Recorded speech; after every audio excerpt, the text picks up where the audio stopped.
Hello, Mr. Miller.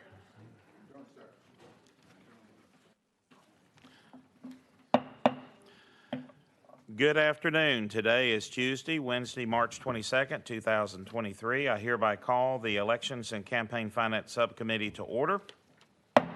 Madam Secretary, please take the roll. Representative Burkhart. Here. Representative Doggett. Present. Representative Haynes. Here. Representative Miller. Present. Representative Moon. Chairman Crawford. Present. Chairman Rudd. Here. Chairman Rudd, you have a quorum. Thank you. Do any of the members have any personal orders or announcements? We do. Chairman Doggett.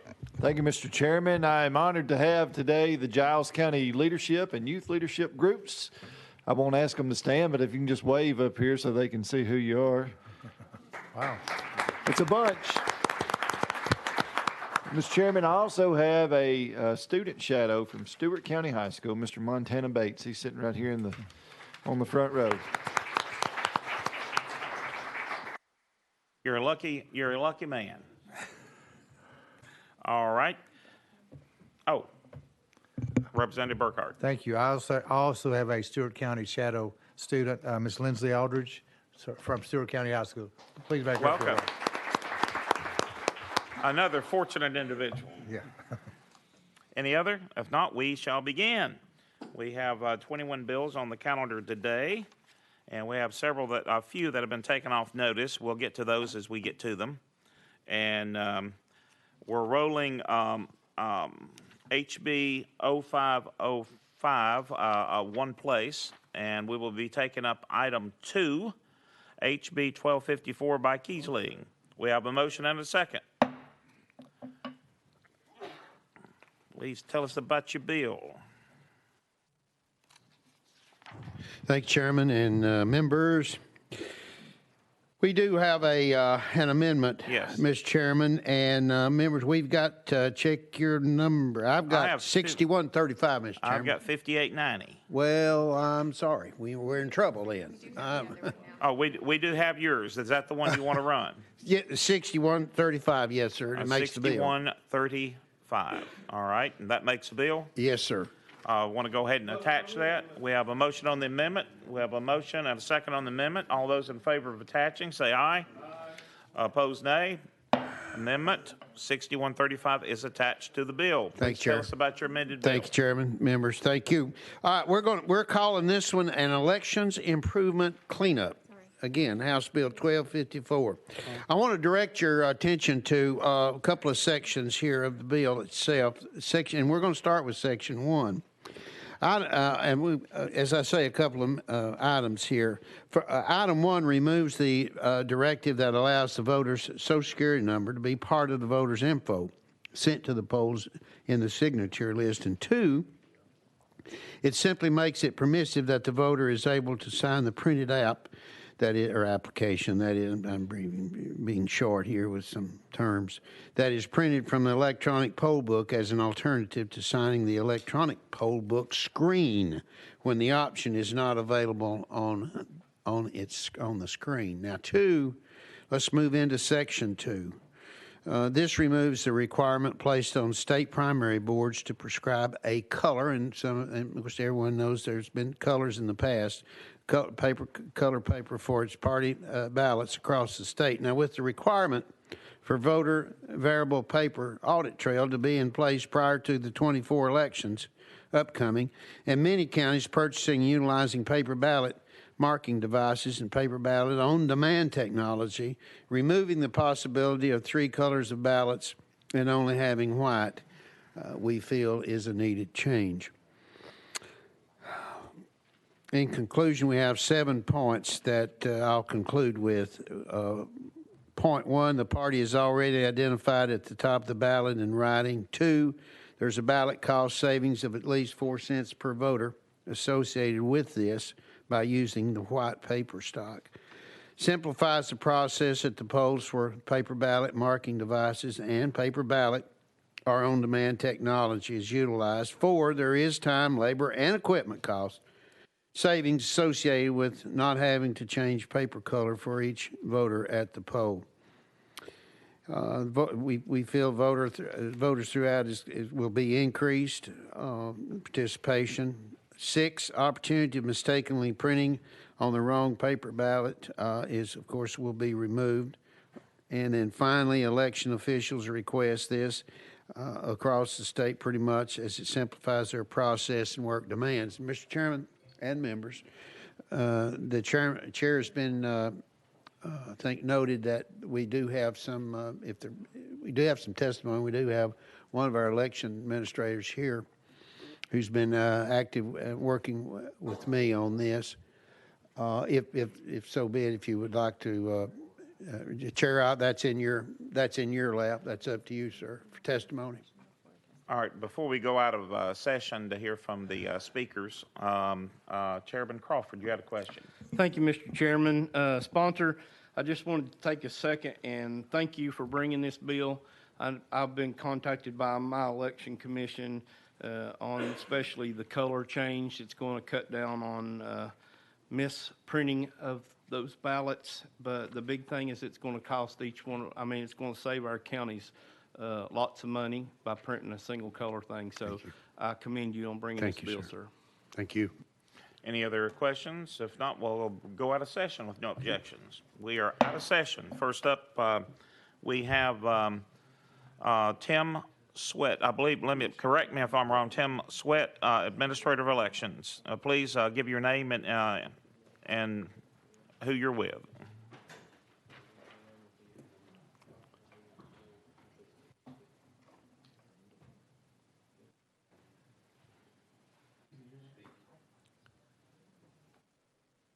Is the red light on?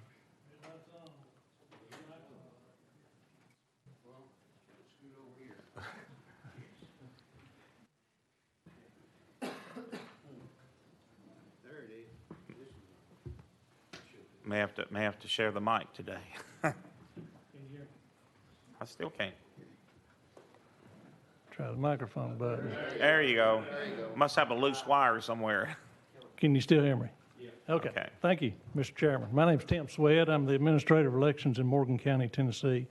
And to speak a little bit about this bill, the first item there that was discussed was removing the Social Security number from information that is included on the signature list that goes out to the polling place. We will still, to be clear, we will still utilize Social Security numbers within the office itself. But it's a personal ID security measure to not have it available for information that may be sent out to the polling places on Election Day. We don't do it currently because there's a statement in there that allows or voter ID wording in there. So we opt to just send the voter ID, but removing it from the code would help prevent it from being sent out arbitrarily or whatever. Second part of that is, as discussed, was the opportunity for a voter to sign the printed application that comes out of the electronic poll pad. And as anyone knows, anyone trying to sign their signature on an electronic screen, that signature never comes out great. You know, you can't hardly read it. It looks like a doctor signed it or something. But also, it was a measure that we implemented in our county as a part of a method of receiving funds from ARP. And in that, we wrote up a procedure that would hopefully reduce the contact of spreading germs due to COVID and like that. So if the voter is given their own pen as they come in, and they're not using a stylus that's used by every other person that's come through line and signing the screen and poll pad like that, they're only signing their paper application, then that reduces the contact and spreadability of communicable diseases. Also, the signature that's on paper is obviously more clear and readable than, and it's a wet signature that historically has been part of a permanent record. Then the last part is the ballot color. And thanks, Mr. Kiesling, for reading those points. If I can speak just a moment, what impact it has at the polling place. So currently, if a voter comes through and they've checked in and they've decided on a particular party ballot, their next step is go to the ballot clerk. And at that point, the ballot clerk sees which ballot style they want. So that would cause the ballot clerk to have to open the drawer for the printer, insert that color paper in there, close it, and then begin the print command, which will slow throughput of voters tremendously compared to only having one color, a white ballot. So that would increase costs. It would increase, having to have additional ballot clerks, equipment, and things like that. You're exhausted. Your 3 minutes. We'll open it up to questions. All right, thank you. Does the committee have any questions? Chairman Doggett. Thank you, Mr. Chairman. Thank you for being with us today. Something that piqued my interest when you were talking about the electronic signing pad on there. How do you verify someone's signature if it doesn't match what's in your book when they try to sign this electronic signature pad? Of course, they will present a photo ID as part of their check-in procedure. So the signature in itself is not all of the check. So they're presenting their photo ID as the main part of their identification. But signing your name on paper makes it a whole lot easier to be It able does. to verify. Okay, It very does. good. Yeah, and as part of permanent record, or the records for that election, it's kept, and it is, like I said, it is a better signature. Thank you. Sure enough. I have one question. I know we're going to the laptop check-in. How inconvenient would it be to go back to signing it on paper? Would it cause significant delays, or?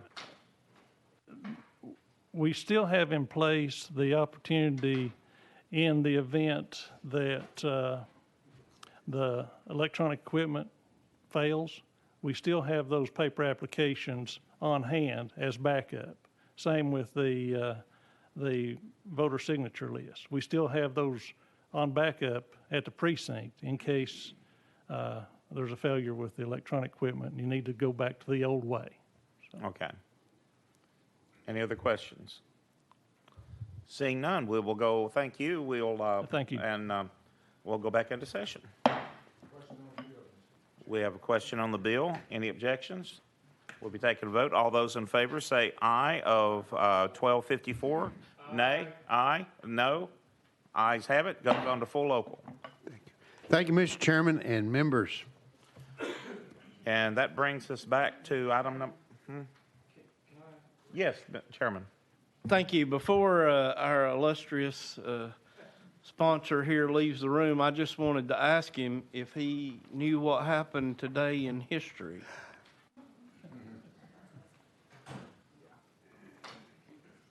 One event was in 1946, Chairman, and we launched our first rocket that literally went into the beyond the Earth's atmosphere, and that was 50 miles up, Mr. Houston. So that was pretty impressive back in 46, wasn't it? We didn't have any problems with that one. But thank you for asking, Chairman. Thank you. Chairman Crawford. Thank you. Any other comments? If not, we'll go back on the calendar. Item number 1, HB 0505 by Chairman Todd. I have a motion and a second. Do you have an amendment number? Yes, sir, we do. 5345. That's what we got. Great. All right. Does this make the bill? It does, sir. All right. If there's no objections, we'll attach it. We'll have a motion and second to attach 5345 to the bill. All those in favor say aye. Aye. Opposed, nay. Bill is now amended. Please tell us about your amended bill. Thank you, Mr. Chairman and committee. What this bill does, it allows for local municipal partisan elections. Right now, in most places, that is not allowed, and this would provide a provision that literally just allows, it's very permissive, for a local party to call for a partisan race in a municipal election, and then they can operate that on a local level. And committee, what this is, if you've noticed, we had this bill by Chairman Todd, was it last week or the week before last? Couple, 3 weeks ago. And there was a lot of confusion at the end of people said, no, I wanted to vote for it. I voted for it. What did I vote on? And since there was confusion in the committee, and I wanted to be fair to him, so I let him use my caption to rerun it, since we couldn't reconsider our actions to take a roll call vote on it. So it was very confusing that day. So he is running the same bill again, I believe. It's unchanged. That is correct, sir. And that is the bill. But, and that's the reason why it's back. Are there any other questions on the bill? If not, I was, to avoid the chair making an error or the committee, I am going to have a chair's protocol and take a roll call on this one to make sure we get it right this time. All right. If no objections, we'll take the vote. Madam Secretary, take the roll. All those in favor say aye, opposed nay. Representative Burkhart? Aye. Representative Doggett? Aye. Representative Haynes? Aye. Representative Miller? Aye. Representative Moon? Aye. Chairman Crawford? No. Chairman Rudd? Aye. 5 ayes, 1 nay, 1 pass. Bill passes on to local full. Thank you, Committee. Sorry Mr. for the Chairman. confusion. Thank you, sir.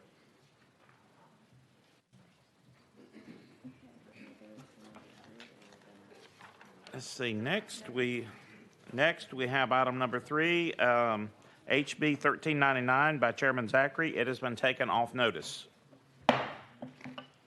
Next up is HB 0635 by Mr. Barrett. Is he? There he is. He's at the podium. And I believe you have an amendment. Motion. We have a motion and second on the bill. And we have a motion and second on this one amendment. Let's verify it first. I have drafting code 6343. That's what we got. Does it make the bill? It does.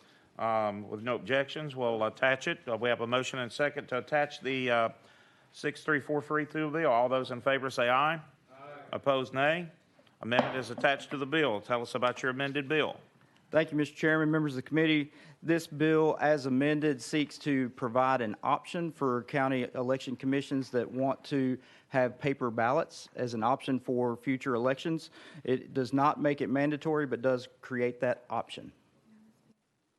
And I believe we have speakers up. If there's no objections, we can go out of session to hear our speakers. Seeing no objections, we are out of session. First up, if you want to come up, speakers, Kathy Harms of Williamson County, I believe.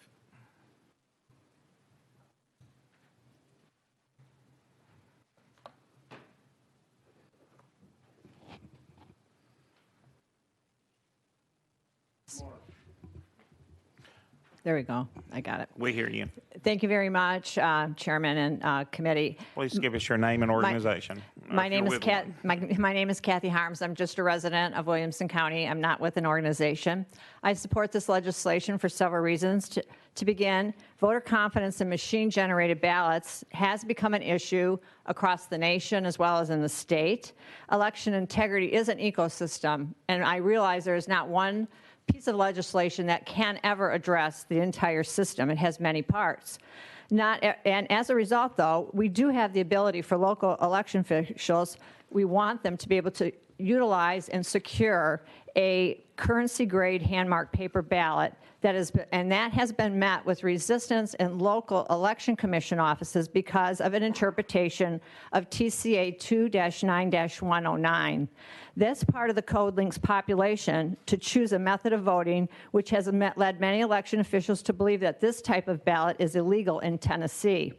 This bill would not only clarify the legality of this ballot, but it would provide direction for the SOS, the Secretary of State, to be able to procure a state-approved, secure, currency-grade hand-marked paper ballot.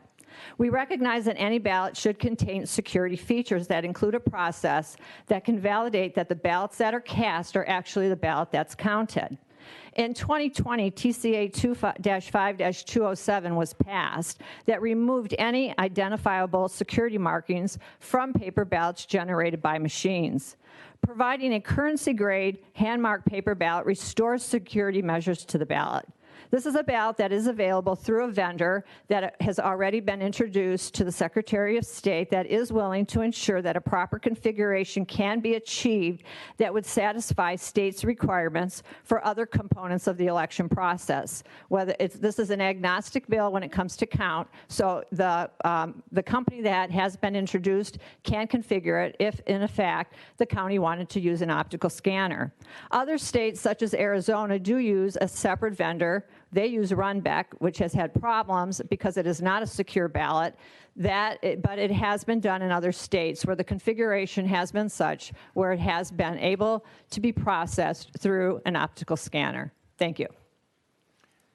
Any questions to the witness? I guess you call witness. Seeing none, we'll go. We have one other recorded speaker, Coordinator of Elections, Mark Goins. Oh, there you are.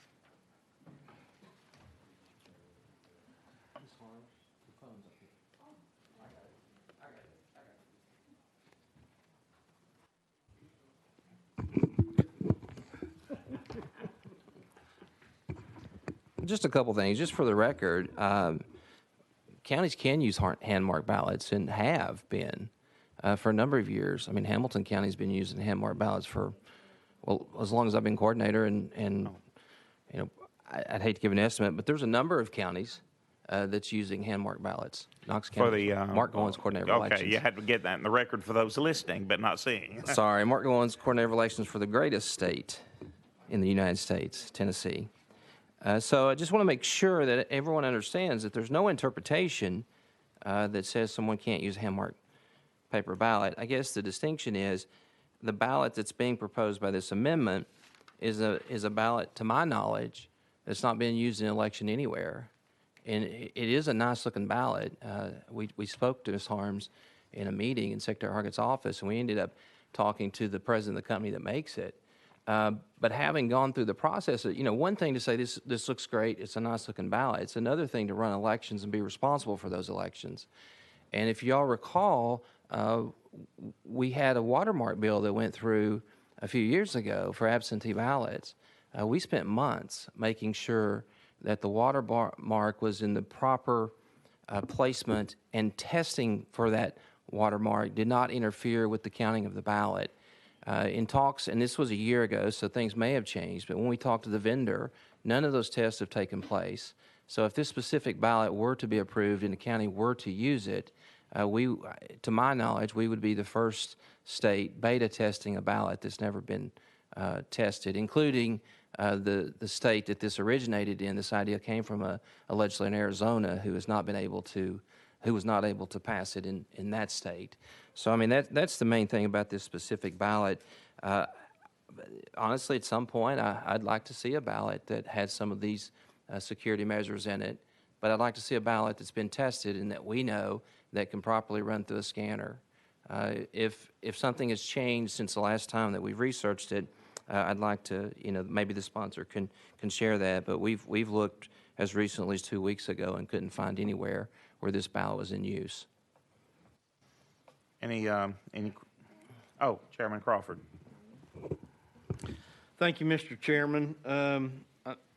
Thank you, Mr. Goins, for being here, and thank you for clearing that up about the counties that do use the paper ballot.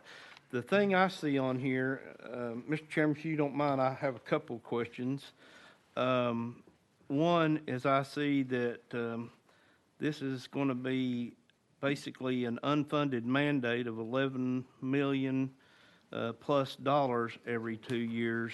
Has the Secretary of State considered sending funds down to the locals to be able to cover this cost? Certainly the ballot would be more expensive. Overall, there was a fairly substantial note on this, but I do know some things have changed. But part of that note was, in fact, the ballot increase. We have not considered, and nor could we, ongoing pay for these type of ballots if they became exceedingly popular throughout the county, throughout the state. Yes, Chairman. Thank you, Mr. Chairman. And my other question would be, Tennessee seems to do a wonderful job on elections to be able to get the results back to the citizens fairly quickly. Would going to this particular process, would that cost us time within our counties, or should I say delay our results? It could. Once again, you're using a ballot that has features on it that's not been tested to go through tabulators. And so if you had some kind of issue.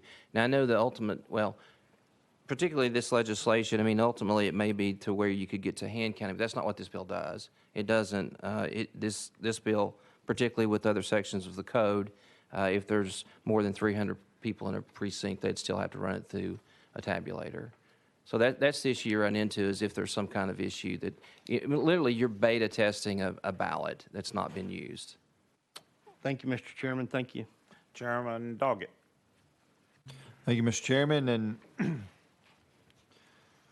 I've got a couple questions for the sponsor of the bill when we go back into session, but for now, you talk about this, does this proposed legislation dictate one specific ballot, or is it just in general counties have the option, it's permissive to allow them to use paper ballots? So this specific legislation would be permissive, but the ballot that's kind of described is a ballot that's produced, that there's a prototype ballot from a company called Authentex. That's a company that's in Texas. And they primarily are involved in making currency, from my understanding. And they were contacted from a legislator from Arizona to develop a prototype ballot. And that's what I have seen as the prototype. Chairman Doggett. Thank you, Mr. Chairman. So in regards to that specific ballot, we have unknowns. We don't know if there's any issues as far as hiccups that could occur if they were used in optical scanners or whatever method that they were used to be tabulated. Is that correct? Yeah, correct. In fact, the conversation we have with Authentex is to work with some of the vendors to see if they could send it through some testing. So there's testing facilities that literally test whether ballots work or not.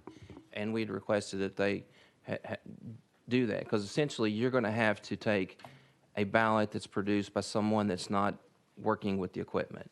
And they've got to work with the vendors in order to make this work. Chairman Doggett. Thank you. So we haven't conducted any of our own tests, or we would not be able to conduct our own test here to see if it was compatible or would work? Well, that's interesting, because Representative Barrett and myself had a conversation about that. I would not want to beta test in an election, but perhaps a mock election or something along those lines to see if that ballot would work.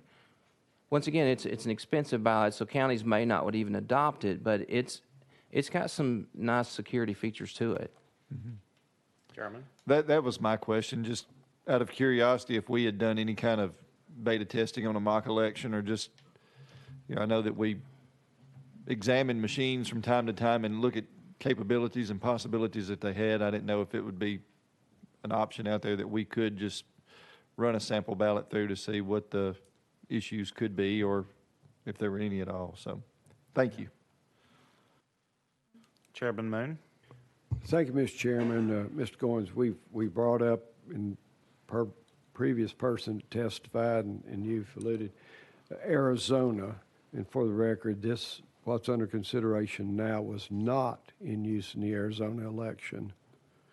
Is that correct or incorrect? That's correct. I think that's what probably generated some of the conversations to come up with this prototype. But my understanding is legislation was proposed but did not pass to go to this type of ballot. Probably similar reasons that we're discussing here today. Chairman. Thank you, Mr. Chairman. And as far as you know, the Arizona election was conducted with paper. Is that correct?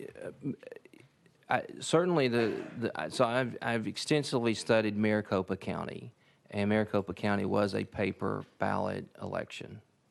Thank you, Mr. Chairman. Thank you, Mr. Goins. If I may ask you to, let's see. I think I verified, I had to verify because of I'm not a lawyer. I believe the bill as written with the amendment, that the tabulation, the local election office would have either a tabulator of some kind, or they could also count it by hand. No, because there's other existing laws. So this amendment doesn't address how the ballots are counted, and I think Ms. Harms testified the same thing. It was not getting to that. There's another part of the code that says if there's a precinct that has more than 300, that voting machines have to be used. Okay, wanted to verify that. Also, is this, and I asked you and the sponsor, is this statewide? So what the amendment, Permissive statewide? with the way that I read this, the amendment would say that essentially there'd have to be some type of this ballot would have to be approved and local election commissions could use it. So it would apply statewide, contingent on a local election commission deciding to utilize it. Any other questions? If not, we will go back into session. Thank you. We're back in session and back on 0635. Are there any other questions of the sponsor? Seeing none, we ready to vote? All those in favor of voting for the amended, in favor of the amended HB 0635, say aye. Aye. Opposed, nay? No. Noes have it. Bill fails. Next up is item number 5, HB 0246 by Representative Barrett. We have a motion and second. I see no amendments on this one, is there? No, Mr. Chairman. Okay. All right, we have motion and second. Tell us about your bill. Thank you, Mr. Chairman. House Bill 246 seeks to update TCA Code Section 2-2-133 to add some additional requirements, particularly with regard to timing requirements for the reporting of death records so that voter rolls can be updated.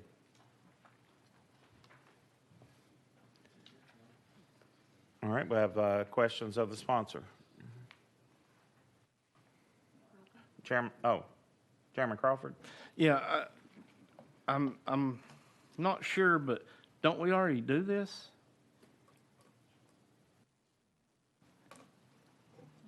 Oh, go ahead. I'm sorry. Thank you, Mr. Chairman. Just trying. My committees, I let free exchange between the questioner and the.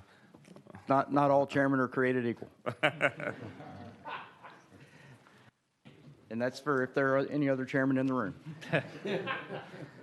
Mr. Chairman, we do already do this, but the statute that I just cited is silent as to the timing requirements. So this adds some sections to that code and adds some additional language to make sure that it's clear to everyone across the state as to when these records have to be updated and what the timing requirements are.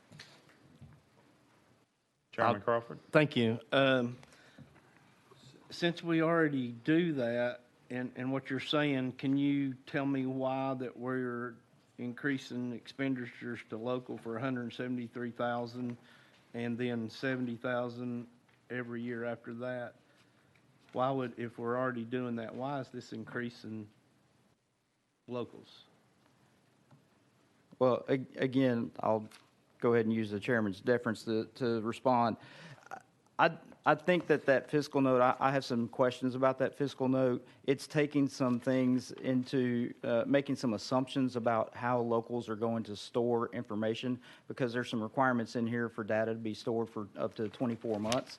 So it's making some assumptions that maybe some locals might have to buy some additional storage space or cabinetry or something along those lines. So I don't know how they arrived at that, but I do have serious questions about the accuracy of the fiscal note. Thank you, sir.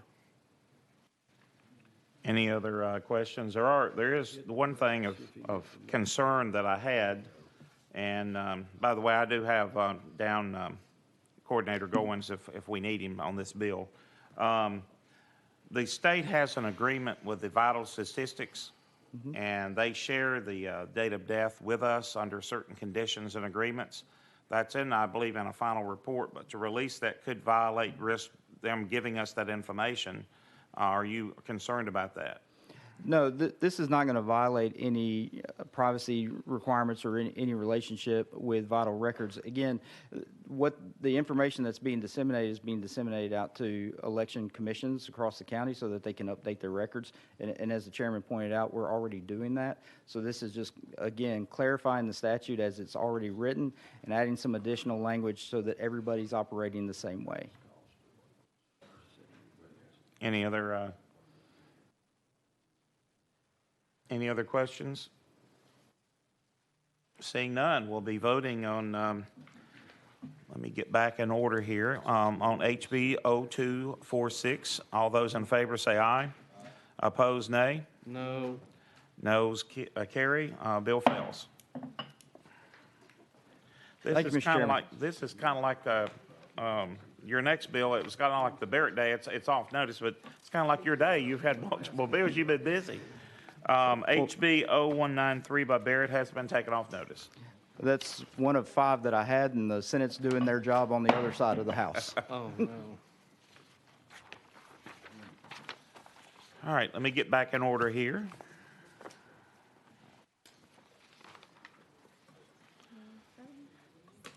And we are now on item number 7, HB 035 by Representative Ritchie. Is he in the? I do not see him. We will we'll rule him to the hill. Next up will be item number 8 by Representative Ritchie. That has been taken off notice. That is HB 0262, off notice. Let me skip ahead.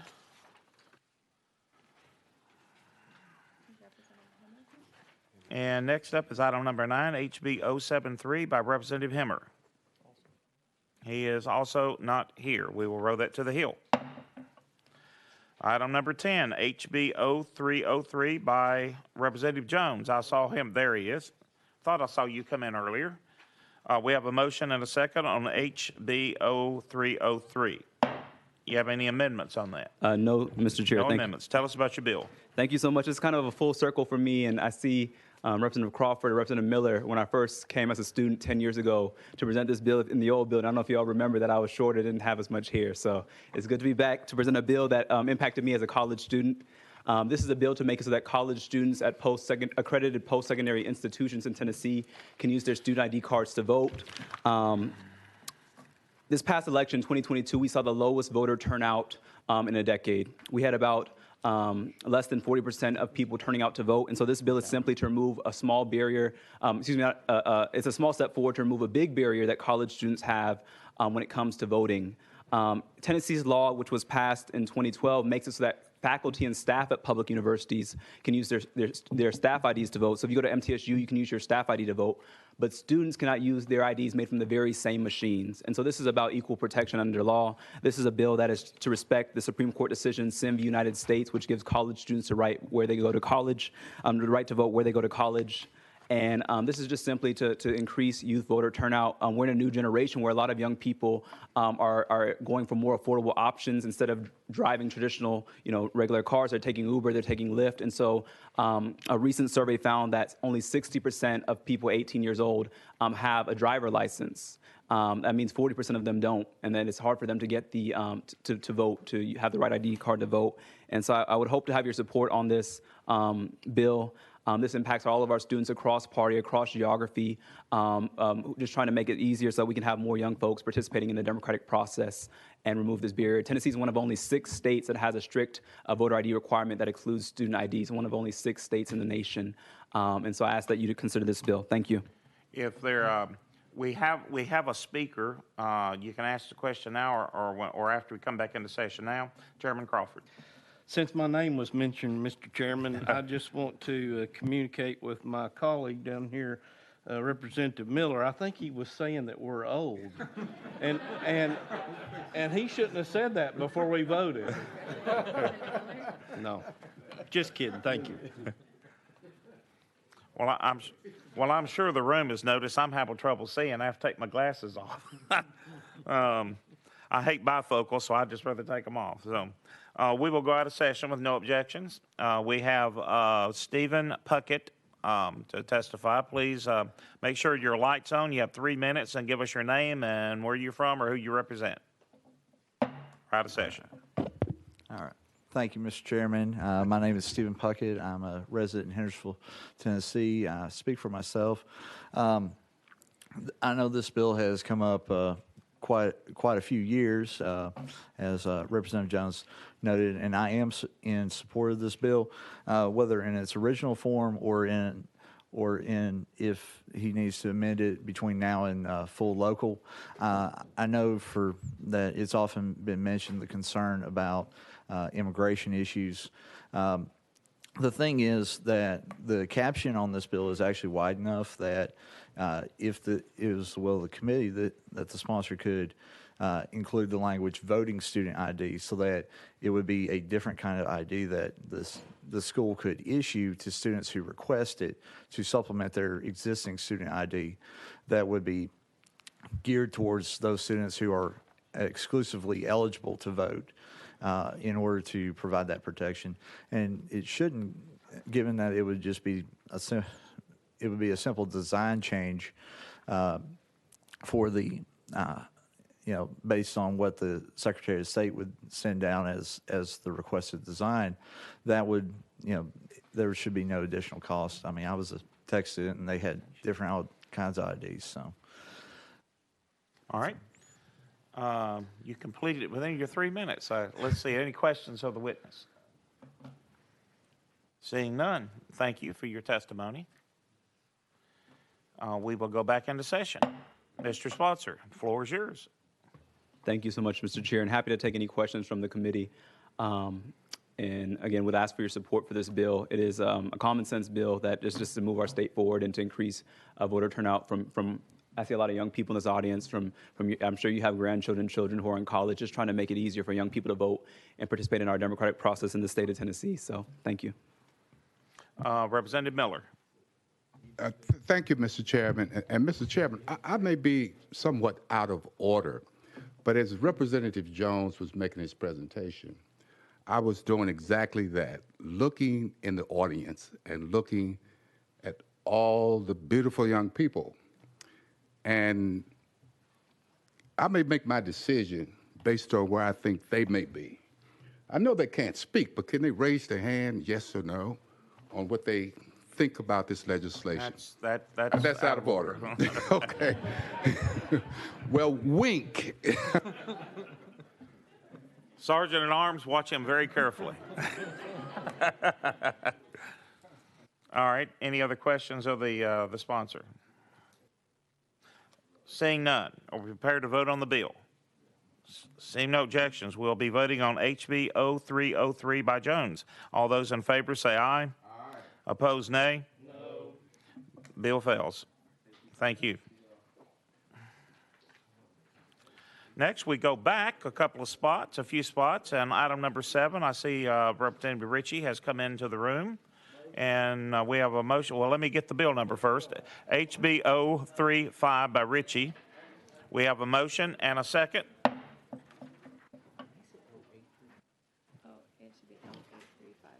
Yeah. Yeah, 0835. All right. And I believe we have an amendment. Yes, Mr. Chairman. What's your amendment drafting number? code 6309. That's what we got. Does that make the bill? It changes the effective date. Okay. You want to go ahead and attach it? Yes, please. All right. We have a motion second on the amendment. All those in favor of attaching the amendment say aye. Opposed, nay? I heard one aye, so we'll attach the amendment. Thank you, Mr. Chairman and committee. This bill is a cleanup bill for a piece of legislation that was passed last year. When it comes to voter registration databases, the General Assembly passed legislation stating that the election coordinator shall compare conflicting addresses either through other states' agencies, and then on the second component is through the Department of Safety databases, and all that's doing is changing the word from shall to, or from may to shall for cleaning up the voter databases. we have three to testify today. Are there any other, do you mind going out of session? We'll hear from them if any objections. Not, we got a session, hear from those testifying. First up, we have, what's that? Oh, is he up for, Ben Voitis? Department, I believe, Safety. Just give us your name and your department for the audio record. Ben Voitis, Department of Legislative Liaison, Department of Safety. Is Elizabeth here too, or does she need to testify? Okay. I got it. We're good with the bill now that with the amendment, we requested the effective date change to give our department staff enough time to make updates to the A-list system. And that's it. Are you neutral on the bill or favor or unfavorable? Or We're deferred on the bill it's now. not your bill. Okay. Okay. All right. Any questions of the Department of Safety? Seeing none, we'll get next up is Coordinator of Elections, Mark Owens. You have 3 minutes.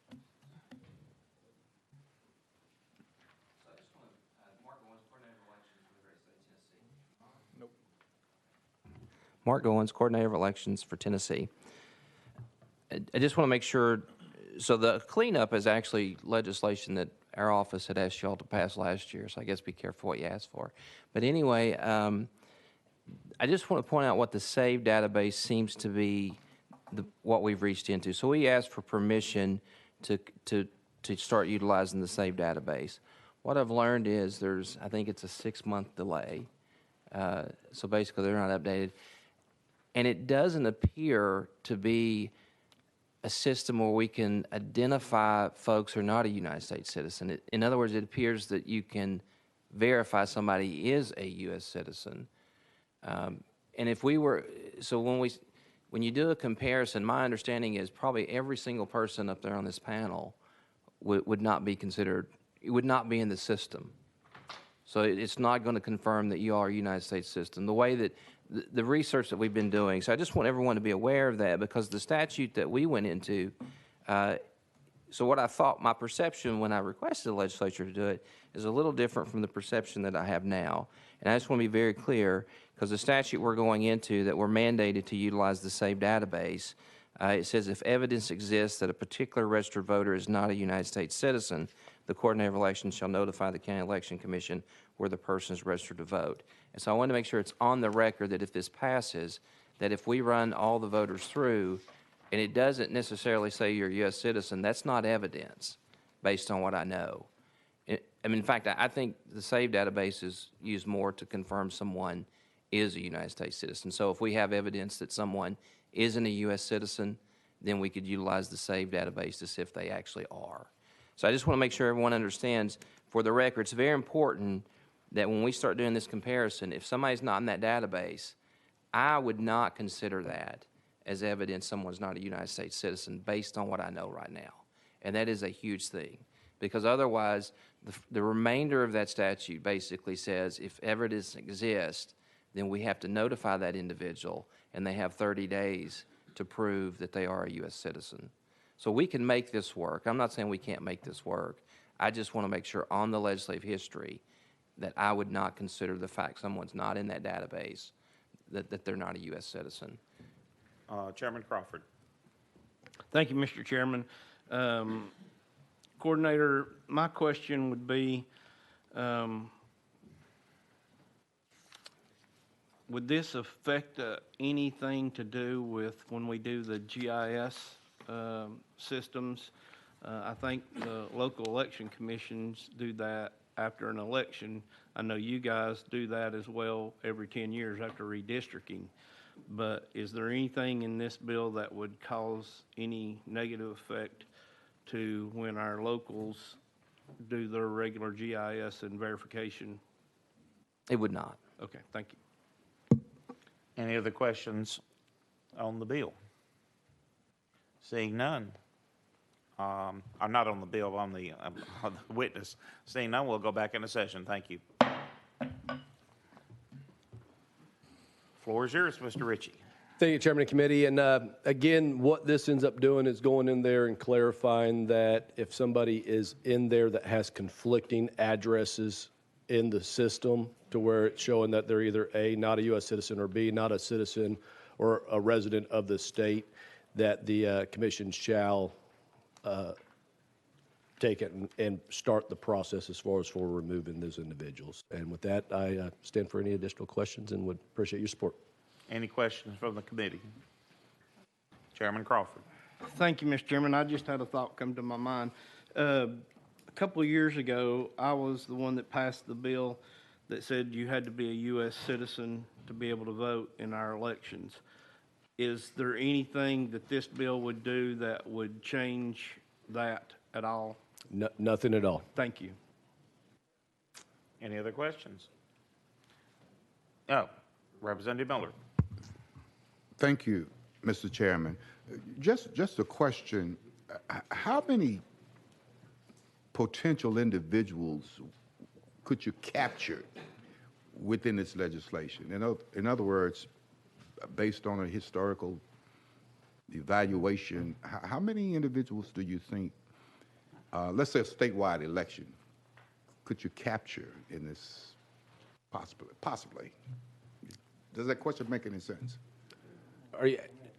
Is the question how many people have addresses that, or where they're out of the state or they're not U.S. citizens? Is that what you're saying? Or are not citizens of the United States, they are registered, and they may very well vote in an election.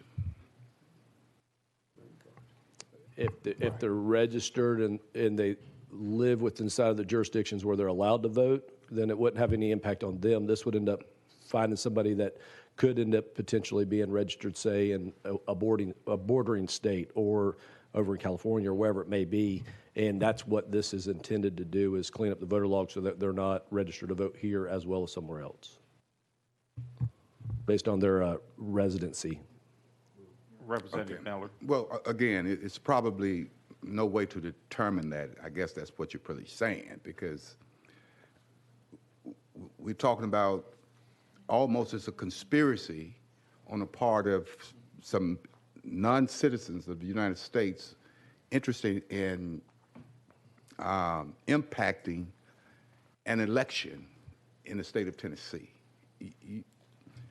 I would say that it's not a conspiracy, that there's data that has been proven. There were 2 individuals down, I believe it was in Williamson County, that were just arrested for voting outside of their district just this past election cycle. And if there's 1 individual that's illegally registered to vote, that's 1 too many, in my opinion. And Mr. Chairman, that's exactly where I'm going. So we have a number. Now, were these illegal aliens or non-citizens? They're Tennessee residents, but they were voting in a district that they did not live in. So it'd be like me voting in your district, even though I don't live in your district. Right. Okay. We have 2 at this point, but then again, what number of non-citizens that are registered that could possibly have voted? Thank you, sir. And I'm not sure what the exact number is. I was just sharing that those were 2 that just came up in the news here recently. Thank you. I could be wrong, but someone told me in a conversation, I think it's Wilson, but Wilson, Williamson, it's one of the Middle Tennessee counties. Right, one of them. Chairman Doggett. Thank you, Mr. Chairman. This would also, the way this is written, would it not also capture those that may have moved from another state where they were registered to Tennessee and they've registered to vote? Would it not show when they go through this search that, yes, they may be registered in, use California, for example? We have a lot of folks that are moving to my district from California, and we welcome them in, but you know, it would show that they were registered in another state when they register here. Would that be a correct statement? My understanding, it's not so much on where they're registered to vote, it's where their residency, their home address is. So through Department of Safety, through other state agencies, if they're still showing up that their home residency is the state of Tennessee or state of California, then they would not be able to register here in the state of Tennessee to vote if their home residency is California in that example. So that's what the overall intent is to cross-check where somebody's, what they're listed as their permanent home residency. Chairman. So if they had two residents, just say in the state of Tennessee, if they had residents in one county, but yet maybe they had a river house elsewhere that they had listed somewhere on documentation as a residence, that would show up.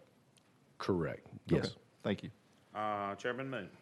Thank you, Mr. Chairman. And to sponsor, I remember hearing the Administrator of Elections testify that there was a way to make this bill better.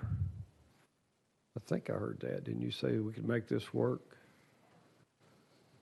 Would you consider rolling this bill in consultation with Mr. Goins, have that discussion, and let us see what that brings?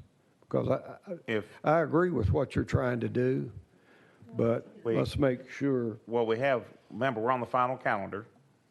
So it would either have to roll to today's calendar, and if we don't get it next week, otherwise it'd have to be to the first calendar of next year. That's correct. Which Mr. is in Chairman. the same session, but that'd be up to the sponsor. Right.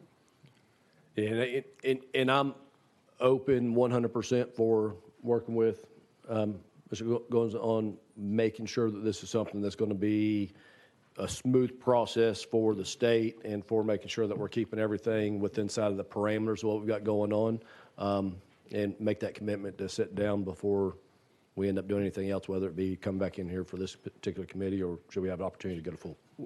Yes, Chairman. Before you answer about the role, you and I have seen elections decided by 4 or 5 votes, by 2 votes in our counties. This is very, very important, what you've brought. But if the Administrator of Elections will work with you to get the methodology to where it's not burdening our local election commissions and make this a smooth process, then I'm just asking you to consider that. Thank you. Thank you, Mr. Well, Chairman. We have 2 options if you choose to roll. We can roll to the Hill, which is the final calendar, but if we get to the final calendar, we'll bring it back up today. If we continue the final calendar next week, that'll give you a week to make an amendment, if it can be worked that time, or, I believe that's correct, isn't it? Or we roll it to the first calendar of next year in January or February when we start committee. So that'd be up to you. I'd like to get this addressed this year. If we can roll it to the Hill, and then if need to come back in and have a conversation at that point, as far as for being able to move forward, it's something obviously with the election taking place next year, I'd like to go ahead and do everything we can to get this through this particular session. So roll it to the Hill? Yes, please. Of the final calendar, okay. That is road to the Hill of the final calendar. Next up is item number 8. No, excuse me, 9. Oh, because 8 it took HB 0262 Barici has been taken off notice. Did he leave? He's got another bill up. Oh, we did that one. I'm sorry. That's what we just rolled. Let's see. Who else is?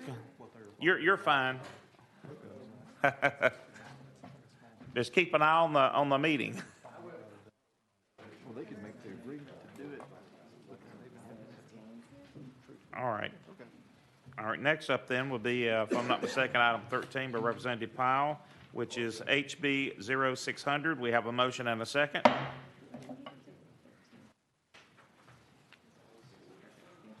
And we have an amendment on that. I don't see one. Let's see, Mr. Chairman, so. Now, that has been general subbed. Do you want to make a statement or? Which? HB 0600.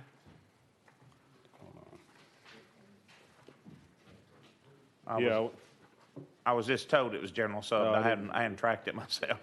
Oh, it has, okay. What action you want to still talk about the bill and then take it off notice, or what action you want to take on it? I could, and I wasn't aware it was general subbed, so basically, this is the bill where we have illegal signs in the right of way and people continue to put signs up. So basically worked on an amendment. We're on 600. You're on 603. 600 is the one that's been general sub. I'm sorry. Sorry, Mr. Chairman. If I could make some comments about that, then I'll take that off notice if I can. So, Mr. Chairman, this bill would clean up the outdated way we handle application forms to request an absentee ballot. It would do 2 things. It would allow someone to give a voter who wanted the official application form to request an absentee ballot and would prevent non-election officials from creating their own application forms and giving them to voters. The bill is really just a procedural fix based on the availability of the application online. It may have made sense in 1979 for it to be a Class C felony for someone to give another voter the official application form to request an absentee ballot, but we haven't updated the law to reflect the evolution of technology and the wide availability of online presence. This means it is still technically a felony to send a link to your child away at college or to print it out for someone, even if they ask for it, even if it's your parent, even if it's your caretaker for someone with a disability. Instead of allowing someone to give a voter the official application, right now it is permissible for third parties to create their own application forms and give those to voters if they want it. The bill would steer voters to the official application, which we would want to do to streamline the process. If we allow people to share the official form, third parties wouldn't need to make their own anymore, so this bill would prohibit them from creating and sharing their own application forms. But as you pointed out, Mr. Chairman, if I could take this bill off notice, we'll continue to work on this issue. All right, thank you. HB 0600 is taken off notice. Next up is item number 13, item number 14, HB 0603 by Powell. Do I have a motion? Motion second on the bill. I believe you have two amendments. Are you running both or one? So I'm running Amendment 5242. That's what we got. Okay, perfect. Does that make the bill? It does. All right. If you want, we'll go ahead and put that on the bill. All those in favor of attaching Amendment 5242, say aye. Aye. Opposed, nay. Amendment is on the bill. Tell us about your amended bill. So, Mr. Chairman, I've been working on this issue, and I appreciate reaching out. I've talked to different members of the committee as I best have been able to. Continue to see this issue with signs, illegal campaign signs in the right-of-way, particularly even after the election ends. And so what I've done here is try to address some of the concerns and make it so that basically, again, these would be campaign signs illegally placed in the right-of-way. A process where a legislative body, by resolution, can create the rules and procedures here to then have a process where they can fine those candidates or committee up to $50 for those illegal signs. And so we're just trying to make it so that there's a process in place. Let the locals enforce the rules if somebody's putting signs up in the right-of-way and taxpayers are having to pay for that pickup, to put those procedures in place so that those signs can be hopefully more quickly removed, and candidates will take this more serious before they put up illegally placed signs in the right-of-way. All right, any questions? If not, we have Chairman Doggett's up next. Thank you, Mr. Chairman. Just out of curiosity, couldn't a local ordinance not do this for signs that were in the right-of-way instead of having to go through an election commission? So if I can, Mr. Chairman? Yes, go ahead. Right now, the law specifically states that there can be no punitive damage for campaign signs. So this would actually create a process where there could be a process in place for locals to enforce that. Chairman? I don't know. I'd almost think of it as littering after the campaign is over when people just leave their signs out. But even putting them on right-of-ways, I don't know.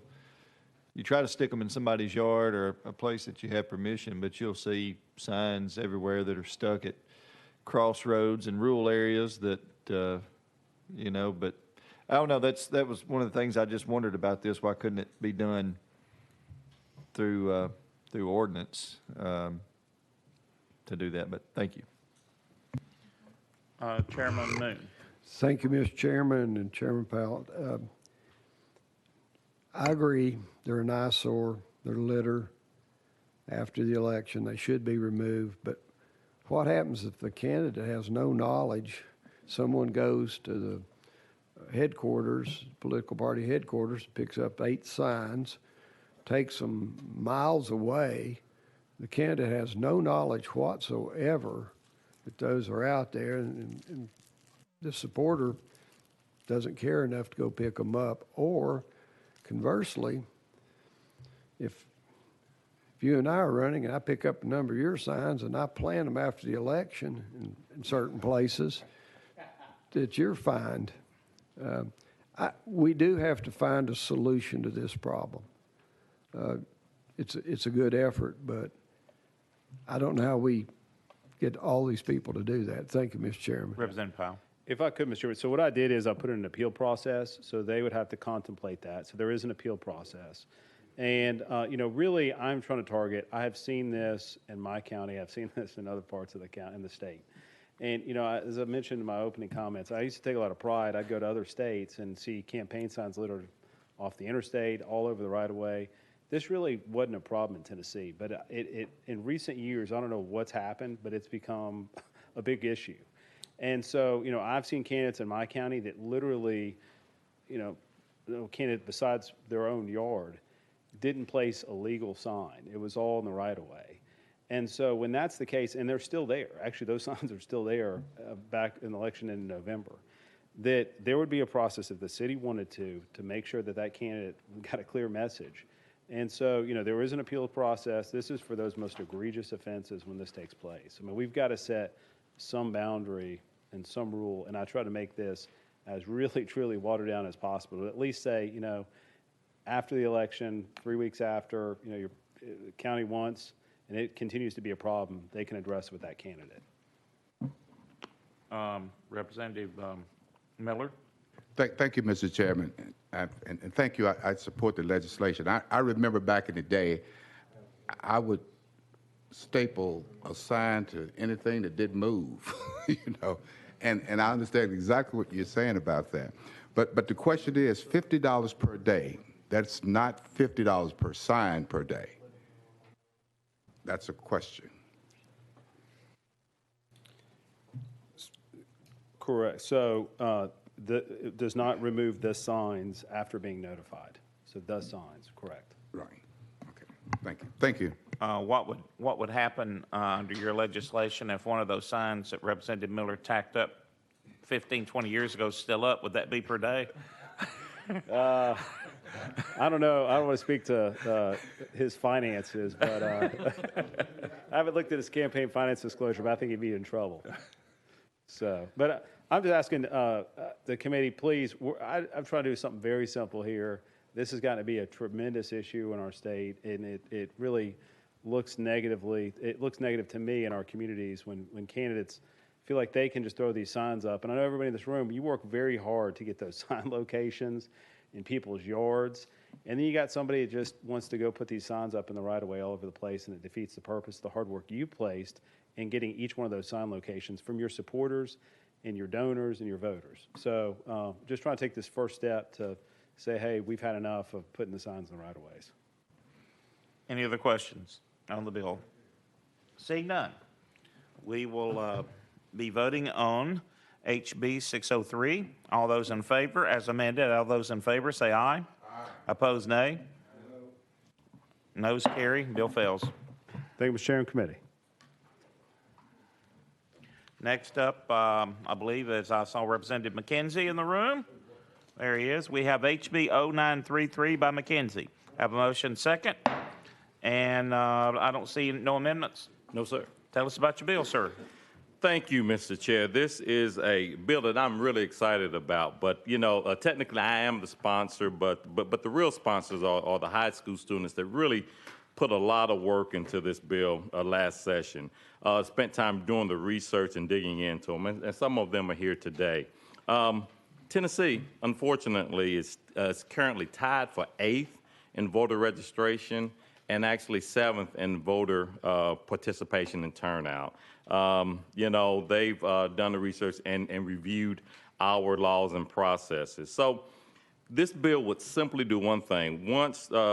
Require all high schools to just inform each high school student that upon reaching the age of 18, they may be eligible to vote, and gives them some resources for that. And you all may say that, well, they can already do that. Well, what the current law does is have a voter turnout events. But what this does, and that does not reach all of the students. But this way, by sending a simple email of no cost to that LEA with language that's approved by the Secretary of State, just informs the students, puts a QR code or a link there, and it simply drives them to the process. This is a simple process. I'm a data-driven guy, and a student did a student's teacher did an evaluation in social studies class, and they sent out an email. So the social study teacher sent out an email to the high school students. It was actually in your home district, Chair, and the amount of voter registration increased from 30% on average, what had been, to 65% in this. A simple touch gets a lot of positive outcomes. So finally, I'd like to ask you all to consider this one. I think it will be, I know it will be something that will change the numbers in our rural areas, in our suburban areas, and in our urban areas. So with that, I'd like to consider supporting this bill. Thank you. I have questions of the sponsor. We were debating on how long we have the room after we run out of time. Chairman Moon. Thank you, Mr. Chairman. Could we go out of session and hear from Mr. Goins what's presently being done by the state for voter turnout for this segment of the population? He is listed on the bill if needed. So, no objections. We'll go out of session to hear from Coordinator of Elections. No objections on the sponsor? No. We're out of session.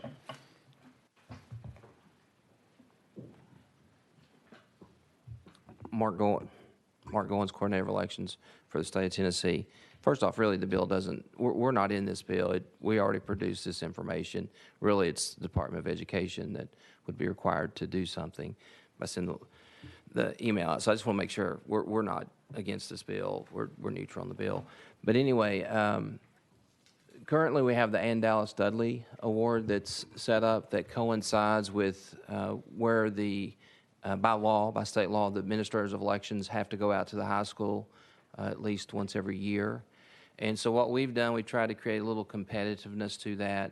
And essentially, you're able to, through Secretary Hargett's Ann Dallas Dudley Award, if you get 100% participation, you get recognized, you get a nice award. Several of you have had this happen in your district. If you get 90% participation, you get another award as well. On the college level, so it's a little different from high school, but they're very closely related. Similar things, numerous. So the state law does not require college voter registrations, but that's something that Secretary Hargett has been very strong about, and I bet there's not another administration that's had as many college voter registrations sponsored than he has had. He also hired a civic engagement officer who is separate from our office but works directly with us, and this person is in their 20s, so this is a person that is able to communicate a lot better than me, who's 52 years old, who is typically telling his teenagers no. So, we continue to do outreach, but the law does mandate that every school has to have a visit from the Election Commission to register them to vote. We try to create a little competition by putting the award out there where they can get. Also, there is one other thing. I don't want to let that down because it's a great program as well. Several of you have probably had essay winners from your district. A lot of times the question that they're writing about, no matter whether they're in kindergarten all the way to 12th grade, is typically civic engagement minded, voting engaged, particularly in election year. And then we also sponsor a mock election that goes throughout the entire state, particularly in presidential elections, but also for gubernatorial elections. So every November, there's a statewide mock election. Thank you. Chairman Moon. thank you, Mr. Chair. Mr. Goins, is there anything in current statute or in rules that would prevent the LEA from emailing these students? Well, in fact, I think the example he gave, there was an email that was sent. So no, they could do that. Yes. Okay. Thank you, Mr. Chairman. Thank you, Mr. Goins. Excuse me. Chairman Crawford. Thank you. Mark, I have a question for you. You thought you escaped, didn't you? My question would be if, since we already do this through the Secretary of State's office, if we put this into place, would the liability for this part be absorbed by the LEA, or would that still fall back on the state? So what this bill would do essentially is require an email to be sent from someone at that school. Come on, doesn't sound like it. Okay. All right, so once again, Mark Goins, Coordinator of Elections. So what this bill essentially does, it requires a teacher at that high school or someone at that high school to send a notice out that the election officials are coming. So really, it doesn't apply to, if you're asking for any type of liability on behalf of election officials, no. What this is doing is mandating someone in the Department of Education do something affirmatively, and that's give notice that the election officials are coming. Okay, let me clarify the question then. If someone at the school thinks they sent the email, it didn't go out, or they just didn't have time to do it or whatever, would there be punishment? Would the liability be on the person responsible for doing that? Would it fall back on the principal? I just need to know where that would, if it didn't take place, who would have to answer for that? You know, that is a great question. There is a catch-all. I might have to defer to Josh Houston on this one, but there is a catch-all that if someone doesn't do something that's required in Title II, it is a misdemeanor. Now, whether this would rise to that level, obviously it would be up to a district attorney. The bill in and of itself doesn't have anything punitive in it. But let me look at this statute on the fly. That is, but certainly the bill does not cover that. We're in session if you need to answer anything. My concern is I don't want a teacher who was responsible for this be let out of the school in handcuffs, or the principal, or, you know, Mr. Chairman, we are out of session, and the legal can answer that if he has an answer. So I'd say Mr. Goins for looking up the code. Well, it's 2-19102. That's what I'm looking at. So I would defer to legal on this one. So Josh Houston, Legal Services. The code that's being referred to is 219-102. It says a person commits a Class C misdemeanor, and I'll just read the relevant part.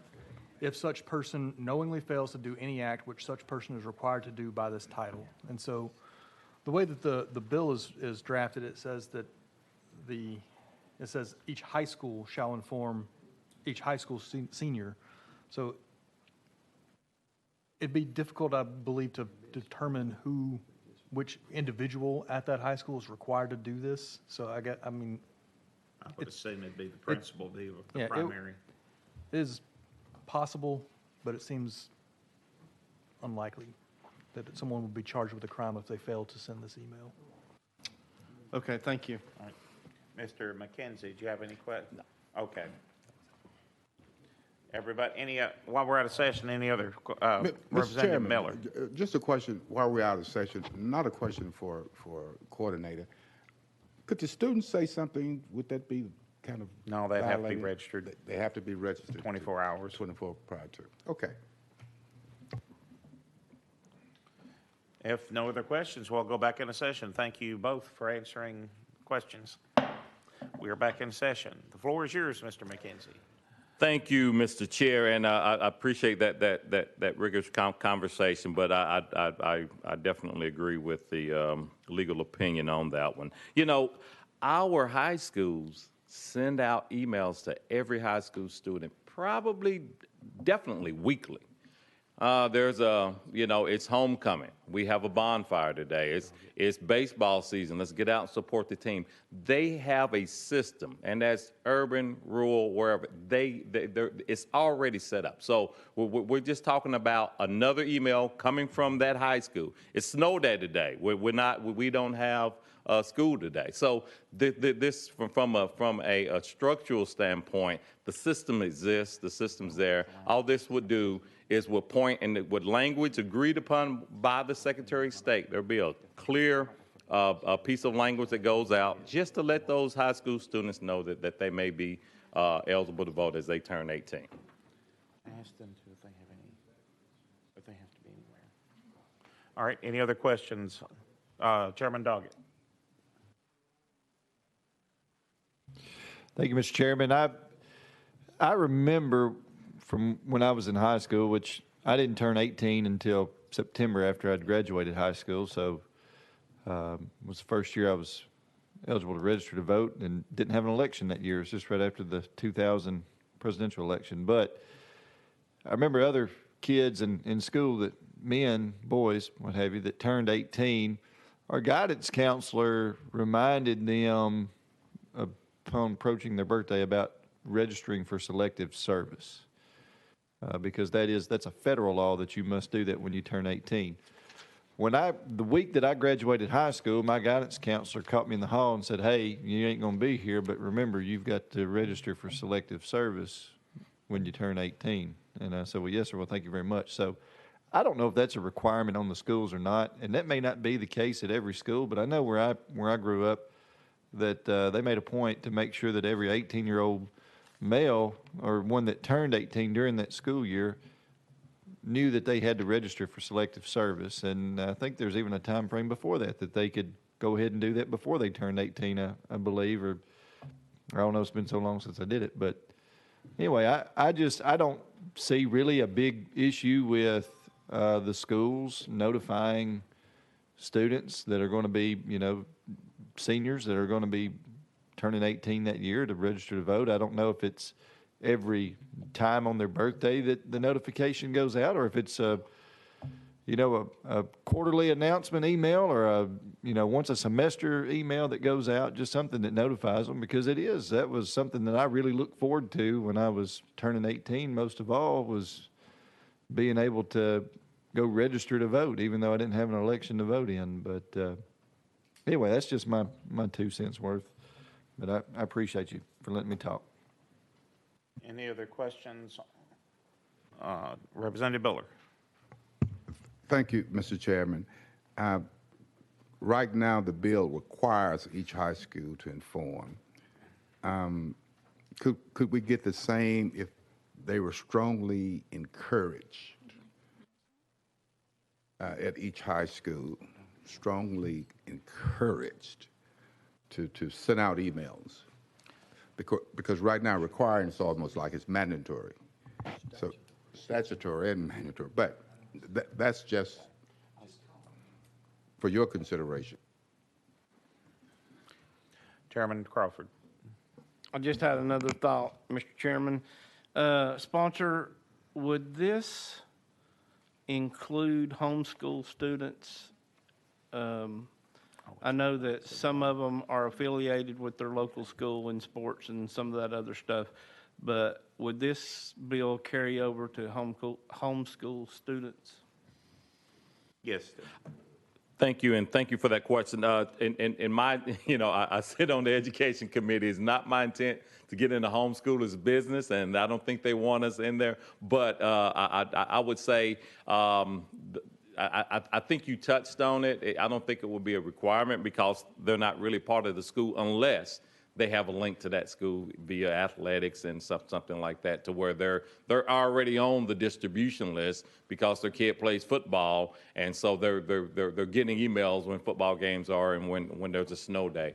But I would not see that as a requirement from a student who's not technically enrolled at that school. Thank you, Mr. Chairman. All right. Any other questions?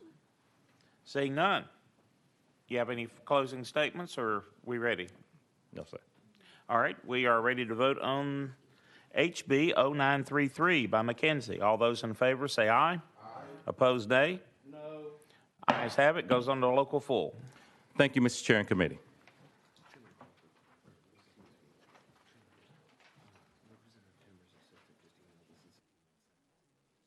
Which one? All right. Chairman Doggett, you are, I believe you've got a bill HB 1020. Do you want to? Yes, sir, Mr. Chairman. I'm just going to take this off notice, please. All right. HB 1020 is off notice. We have another request on item, what is it, number 9? Yes. Let's see. Let me get back to item number 9. HB 0730 by Hemmer has been taken off notice. No objections. It is off notice. That We have more to continue, so we won't be able to finish today. We can have the room later, but other members have to get to other committees. And so all we have, that brings us back to Mr. Ritchie. Your bill was Road to the Hill. We won't hear the Hill till next week, if that's okay with you. So with no objections of the committee, I am going to, if I hear a motion, we'll roll all remaining bills to next week. So moved. We are hereby adjourned with no objections. Oh, I had an objection. We are adjourned.